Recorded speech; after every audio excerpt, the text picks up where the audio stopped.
छोटे बच्चे इस दुनिया में सबसे पवित्र होते हैं। उनसे ज्यादा मासूम और सुंदर शायद ही इस दुनिया में कोई और चीज हो।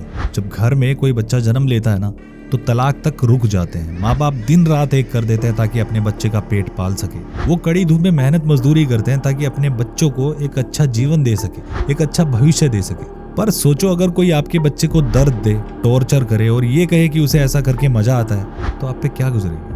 हाँ, सुनने में अजीब लगता है, भला कोई ऐसा क्यों ही करेगा? एक छोटे से बच्चे को कोई क्यों ही दर्द देगा, उसे टॉर्चर करेगा, जो अभी ठीक से बोल भी नहीं सकता है। मुझे पता है ये सुनने में काफी खौफनाक लगता है, पर ऐसा सच में हुआ है। एक इंसान ने, या कहे तो एक साइकोपैथ ने, एक नहीं बल्कि 3 बच्चों को बड़ी बेरहमी से मारा, जिसमें 6 महीने की बच्ची भी थी, जिसकी उसने ईंट से मार मार के हत्या कर दी। और फिर बाद में वो इंसान पकड़ा भी जाता है।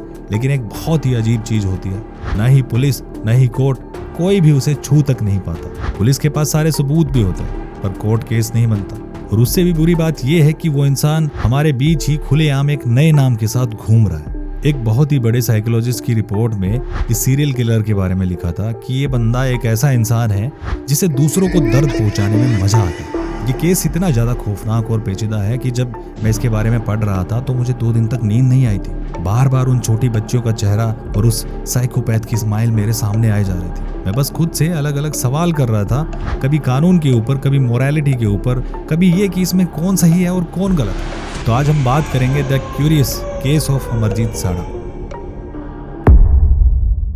बेगूसराय, मुसहरी, 2006 में बिहार में काफी गरीबी थी, कोई इंडस्ट्री नहीं थी। लोगों को सिर्फ 2 वक्त के खाने के लिए 10-12 घंटे मजदूरी करनी पड़ती थी, वो भी कड़ी धूप में। वहां पर ज्यादातर लोग ऐसे ही अपना गुजारा चलाते थे। टीवी, फ्रिज या यहाँ तक कि साइकिल तक किसी के पास नहीं होती थी।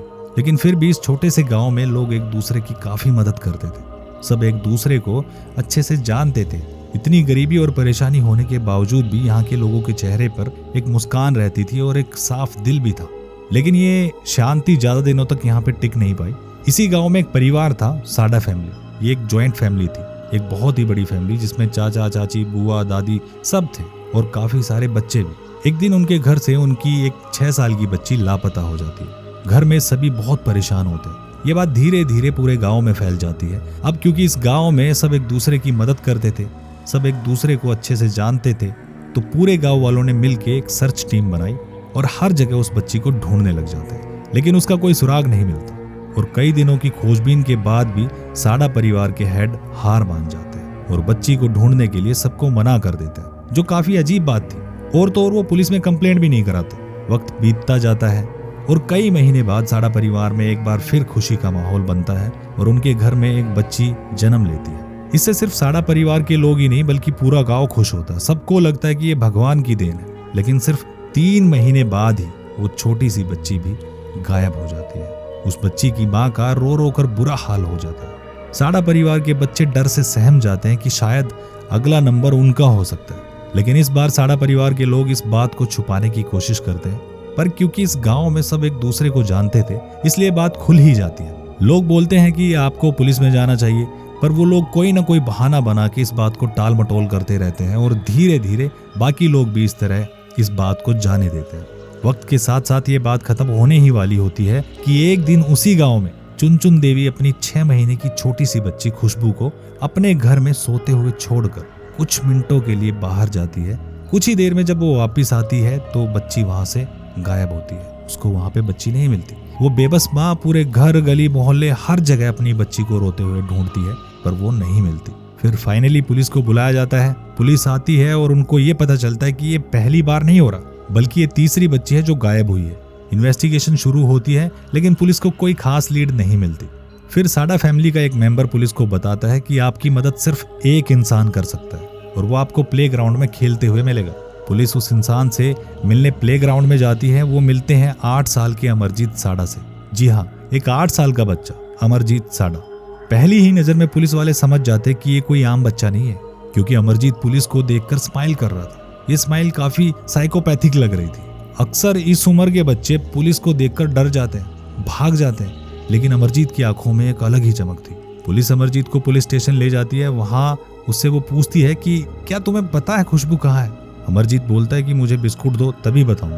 पुलिस वाले उसके लिए बिस्कुट लाते हैं और अमरजीत बिस्कुट खाते हुए बताता है कि खुशबू कहाँ है।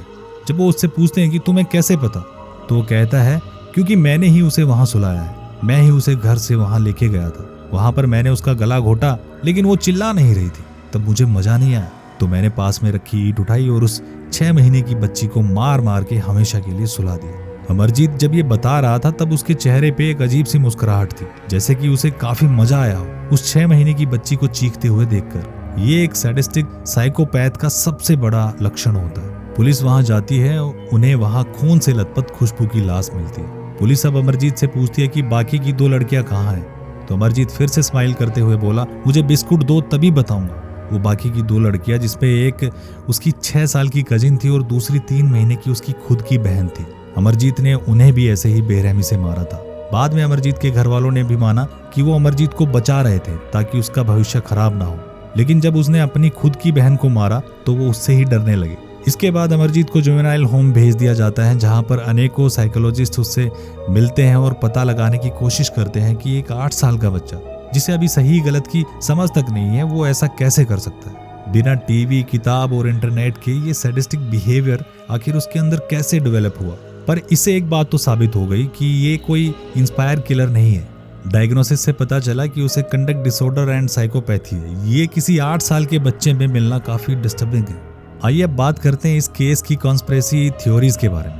पहला, वो मर्डर सारे अमरजीत ने ही किए थे, लेकिन वो लाशें किसी और ने छुपाई थी क्योंकि वो इतना छोटा था कि उसे पता ही नहीं था किसी की जान लेना गलत है। उसे बस मजा आता था दूसरों को दर्द देने में।